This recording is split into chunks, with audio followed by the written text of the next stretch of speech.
अस्सलाम वालेकुम। Next topic is about the Parkinson's disease. Parkinson's disease के बारे में थोड़ा सा है कि ये भी हमारे पास उसी तरह जो है न्यूरो डीजेनरेटिव डिज़ीज़ है, just like the Alzheimer's disease.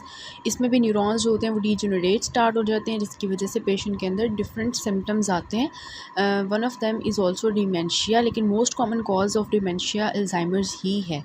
Parkinson's disease is caused by loss of dopaminergic neurons from the substantia nigra and the locus ceruleus in the midbrain। क्या होता है कि substantia nigra होता है ब्रेन के अंदर, जो मिड ब्रेन होता है ना, ये ब्रेन है, इसका मिड ब्रेन पार्ट जो है वहाँ पे क्या होता है, सबस्टेंशिया नाइग्रा होता है। सबस्टेंशिया नाइग्रा वाला पाथवे होता है, और वो जो पाथवे होता है ना सबस्टेंशिया नाइग्रा वाला, उसमें क्या होता है कि डोपामिनर्जिक न्यूरॉन्स होते हैं। डोपामिनर्जिक न्यूरॉन्स मींस कि ये न्यूरॉन्स क्या करेंगे, डोपामीन रिलीज़ करेंगे। और डोपामीन के डिफरेंट फंक्शंस होते हैं हमारी बॉडी में, जिसमें से बहुत से फंक्शंस है डोपामीन के, ठीक है। डोपामीन और सेरोटोनिन पाथवेज होते हैं। अब डोपामीन जो होता है ना, वो हमारी बॉडी में बहुत से फंक्शंस जो है वो करता है, like motivation, player, motor functions करता है, इस तरह के डिफरेंट फंक्शंस करता है। आप खुद सोचें कि अगर डोपामिनर्जिक पाथवेज ना हो, डोपामीन ना हो बॉडी में, तो उसकी वजह से मोटिवेशन ना हो पेशेंट के अंदर, ठीक है, मोटिवेशन ख़त्म हो जाए, प्लेयर ख़त्म हो जाए, वो डिप्रेशन में चला जाए, उसकी मोटर फंक्शन भी ख़राब हो जाएंगे अगर डोपामीन नहीं होता। तो क्या होता है कि पार्किंसंस में ये जो सबस्टेंशिया नाइग्रा होता है ये ख़राब हो जाता है, ठीक है। इसके जो नर्व सेल्स होते हैं सबस्टेंशिया नाइग्रा के, डोपामिनर्जिक न्यूरॉन्स, ये ख़राब हो जाते हैं, लॉस हो जाते हैं, जिसकी वजह से डोपामीन नहीं होता और फिर पेशेंट के अंदर सिम्टम्स आते हैं। तो Parkinson's disease is the loss of Parkinson's disease results from the loss of dopamine containing neurons which are present in the substantia nigra in the midbrain। तो जब ये ख़त्म हो जाएंगे तो डोपामीन नहीं होगा और पार्किंसंस डिज़ीज़ हो जाएगी। अब इसकी जो एज मैनिफेस्टेशन होती है वो 50 साल के बाद होती है। 50 साल के बाद पार्किंसंस डिज़ीज़ के पेशेंट्स हमें नज़र आते हैं।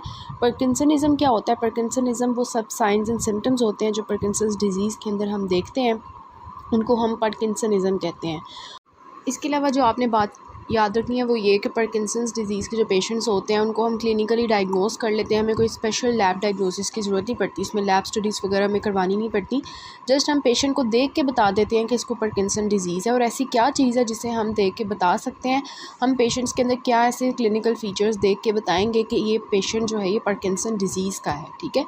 सो अगर हम पेशेंट को देखें तो सबसे मोस्ट टिपिकल जो उसके अंदर चीज़ आती है वो ये कि उसमें ना हमारे पास पिल रोलिंग ट्रेमर्स होते हैं, ठीक है। रेस्टिंग ट्रेमर्स होते हैं, जैसे मतलब रेस्ट पे उसके हाथों को अगर हम देखें तो वैसे ऐसे जो है ट्रेमर्स में हो रहे होंगे, ठीक है, हिल रहे होंगे, जैसे आपको नज़र आ रहा है ना। पिल रोलिंग ट्रेमर्स होते हैं, रेस्टिंग ट्रेमर्स होते हैं ये, और जैसे ही वो हाथ थोड़ा सा मूव करते हैं तो वो ट्रेमर्स ख़त्म हो जाते हैं। तो अगर पार्किंसन पेशेंट का अगर आप ये वाला फ़ीचर ही देख लेना तो आपको पता चल जाए कि ये पार्किंसंस का स्पेसिफिक जो है ये रेस्टिंग ट्रेमर्स होते हैं पार्किंसंस के पेशेंट्स के अंदर, पिल रोलिंग ट्रेमर्स होते हैं। इसके अलावा वो बाकी उनके साइंस भी होते हैं, लेकिन सबसे मोस्ट कॉमन मैंने आपको बता दिया कि पिल रोलिंग ट्रेमर्स हैं। इसके अलावा पेशेंट के अंदर क्या होता है, कॉग व्हील रिजिडिटी हो जाती है, ठीक है। उसके जो रिजिडिटी हो जाती है, जैसे आपको ये नज़र आ रहा है, इसके हाथों को देखें, बाजू को देखें, रिजिड हो गया हुआ है बिल्कुल, ठीक है, और वो मूव नहीं कर पा रहा, उसको मुश्किल से जो है वो रिजिड हो गया उसका हाथ, ठीक है। और इस तरह से मतलब उसको मूव वो प्रॉपर नहीं कर पाएगा ना, स्टिफनेस हो जाएगी उसके हाथों में और बाजू में सारे, ठीक है। इसके अलावा क्या होगा, उसके पोस्चरल प्रॉब्लम्स आएंगे, वो पोस्चर्स मेंटेन नहीं कर पाएगा अपना, ठीक है। मतलब कि वो अपना पोस्चरल डिस्टर्बेंसेस आने की वजह से वो गिर जाएगा जगह जगह पे, और ऐसे पेशेंट्स की डेथ्स भी इसी वजह से हो जाती हैं मोस्टली, कि वो उनका पोस्चरल इंस्टेबिलिटी की वजह से क्या होता है वो गिर जाते हैं, उसकी जैसे उनको ट्रॉमा हो जाता है या ऐसा कुछ, तो वो वैसे ही वहाँ पर डेथ हो जाती है उनकी, ठीक है। और शफलिंग गेट होता है, छोटे छोटे स्टेप्स लेके जो है ना वो मूव करते हैं, बड़े बड़े स्टेप्स नहीं उनसे लिए जाते। तो ये सब इसके हैं। ब्रेडिकाइनेसिया होता है, पेशेंट से मूवमेंट नहीं होती, कॉग व्हील रिजिडिटी होती है, पिल रोलिंग ट्रेमर्स होते हैं, शफलिंग गेट होता है, और पोस्चरल इंस्टेबिलिटी होती है। और ऐसे लोगों के अगर हम फेस को देखें तो मास्क लाइक फेस होता है उनका, ठीक है, जैसे मास्क है, कोई एक्सप्रेशन लेस फेस होता है, कोई उनका वो फेशियल एक्सप्रेशंस ही नहीं आते, ठीक है। तो ये आपके पास एक पूरी एक पूरा आदमी दिखाया हुआ है, इसमें मास्क लाइक फेस है, उसका शफलिंग गेट है, स्लोड मूवमेंट है, रिजिडिटी हुई हुई है, कॉकविल और पोस्चरल इंस्टेबिलिटी हुई हुई है, शफलिंग स्टेप्स हैं, पिल रोलिंग ट्रेमर्स हैं, बार बार रिपीट कर रही हूँ, ये सब क्लिनिकल फीचर्स होते हैं इसके। इसके अलावा पेशेंट्स को मैंने आपको बता दिया मोटर सिम्टम्स के अलावा भी, क्योंकि डोपामीन जो होता है वो मोटर सिम्टम्स मोटर फंक्शंस भी प्ले करता है, और दूसरा ये कि ये हमारे रिवॉर्ड सेंटर को भी कंट्रोल करता है, प्लेयर सेंटर को भी कंट्रोल करता है। जैसे ही हमारे अंदर नॉर्मल क्या होता है, जैसे ही डोपामीन रिलीज़ होता है ना तो हम खुश होते हैं। अगर डोपामीन की रिलीज़ कम हो जाती है ना तो डिप्रेशन की तरफ पेशेंट जाता है ना। तो ये जो पार्किंसंस के पेशेंट होते हैं, क्योंकि उनके अंदर डोपामीन होता ही नहीं है, तो वो डिप्रेशन का शिकार हो जाते हैं और उनके अंदर स्लीप डिस्टर्बेंसेस भी आती हैं, सोया नहीं जाता उनसे, ठीक है, और इस तरह की प्रॉब्लम्स भी उनके अंदर आती हैं। तो ट्रीटमेंट हम इसका किस तरह से करते हैं, लीवोडोपा वगैरह देते हैं, और इसके अलावा ट्रीटमेंट हम लास्ट में करते हैं। पैथोजेनेसिस इसकी देख लेते हैं कि पैथोजेनेसिस में थोड़ा सा उन्होंने बताया हुआ है कि दरअसल ना एक प्रोटीन होती है हमारे पास, अल्फ़ा साइनुक्लिन प्रोटीन। ये जो होती है ना, सिनेप्टिक ट्रांसमिशन में ये प्रोटीन हेल्प कर रही होती है। जो सिनेप्स होते हैं ना न्यूरॉन्स के, वहाँ पे ये प्रोटीन काम कर रही होती है, सिनेप्सिस कर रही होती है, वहाँ पे ये रिलीज़ हो रही होती है। अब जब ये प्रोटीन एबनॉर्मल हो जाती है ना, तो उसकी वजह से, किसी भी डिफेक्ट की वजह से, जेनेटिक एबनॉर्मेलिटीज़ की वजह से ये प्रोटीन जो होती है वो एक्यूमुलेट स्टार्ट हो जाती है, एग्रीगेशन होना शुरू हो जाती है इस प्रोटीन की। और इसके अलावा माइटोकॉन्ड्रिया के अंदर प्रॉब्लम्स आना शुरू हो जाती है, माइटोकॉन्ड्रियल एबनॉर्मेलिटीज़ होती हैं, और न्यूरोनल लॉस हो जाता है सब्सटेंशिया नाइग्रा में या ब्रेन में। इसकी वजह से क्या होता है, पार्किंसंस देखा जाता है, ठीक है।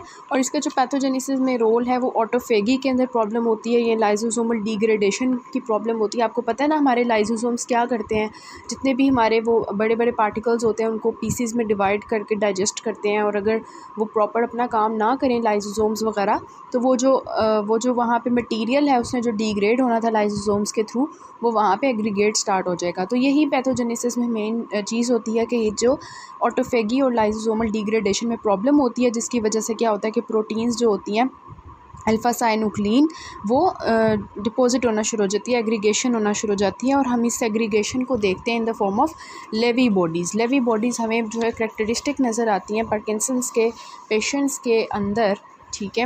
हम मॉर्फोलॉजी में इसको देख लेते हैं कि मॉर्फोलॉजी में जब हम ग्रॉसली देखते हैं तो ग्रॉसली हमें नज़र आता है कि जो मिड ब्रेन का सब्सटेंशिया नाइग्रा वाला पोर्शन नॉर्मल होता है, जैसे कि आपको यहाँ पे नज़र आ रहा है, ये बिल्कुल नॉर्मल है, इसमें सब्सटेंशिया नाइग्रा है, ठीक है, इसमें डोपामिनर्जिक न्यूरॉन्स हैं, उसकी वजह से कैरेक्टरिस्टिक ये जो है कलर दे रहा है ब्लैक कलर का, ठीक है।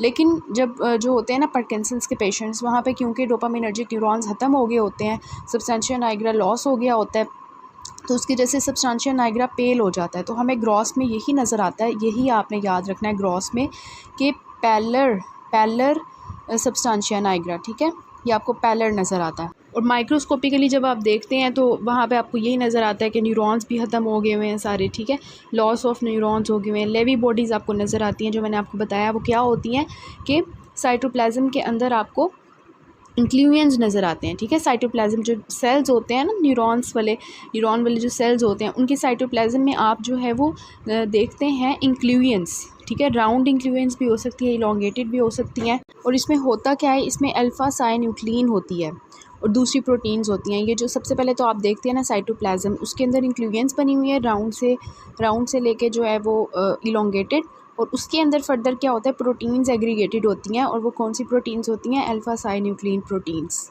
क्लिनिकल फ़ीचर्स मैंने आपको बता दिए हैं, और इसके बाद मैंने आपको ट्रीटमेंट बताया कि ऐसे लोगों का ट्रीटमेंट जो है, हम क्योंकि डोपामीन नहीं है तो हम उनको एल-डोपा देते हैं, बाहर से कार्बिडोपा वगैरह देते हैं उनको, जो है हम एंटीकोलिनर्जिक ड्रग्स देते हैं, ठीक है। डिप्रेशन के लिए हम उनको एंटी डिप्रेसेंट्स देते हैं, इसके अलावा डीप ब्रेन स्टिमुलेशन वगैरह कर देते हैं, ठीक है। और अगर डिमेंशिया जो है वो 1 साल के अंदर हो जाए, कि मोटर सिम्टम्स पेशेंट को आना शुरू हुए हैं और 1 साल के अंदर पेशेंट को डिमेंशिया भी हो गया, तो ऐसे केस को हम कहते हैं Lewy body dementia. This is all about Parkinson's disease.